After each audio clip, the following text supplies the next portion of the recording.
que ha sido impresionante. Había que hacerlo y sobre todo antes de resumir algo de lo que ha sido el partido y la mala suerte que seguimos teniendo, es de verdad orgulloso de ser presidente del Prat y tener una afición como la que tenemos, porque hoy se ha demostrado que siendo los que estamos abajo ha respondido la afición y va a responder el día de Alcoy, va a responder y aún, como se dice el dicho mientras tengamos vida tengamos esperanza, pues eso es lo que tenemos, esperanza de que el Español sean profesionales cuando jueguen contra el Valencia y nosotros hagamos los deberes también con la entrada alcoyana y solo esperar de que llenemos el Sanier y que volvamos a disfrutar otra vez con este equipo.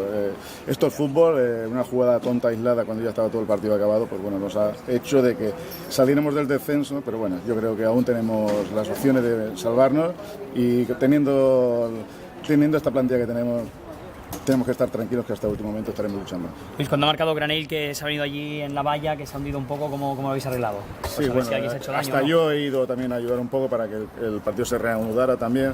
Lo que pasa es que ha habido la avalancha un poquitín de gente y aparte pues las vallas están bastante mal estado y claro, si encima le empujas un poco, pues se ha venido abajo. La suerte y gracias que no ha habido ningún daño, ninguna desgracia y el partido ha seguido otra vez.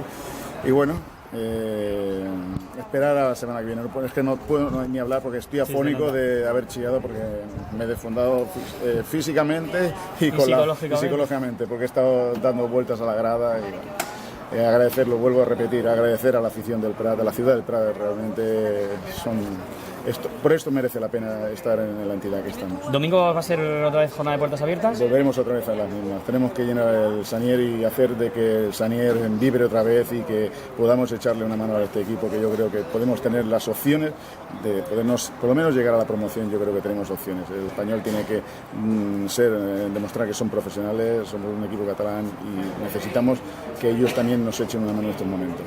Luis, gracias, que vaya muy bien. Gracias a vosotros. Las palabras del presidente del Prat, de Luis Quiñonera, en directe també.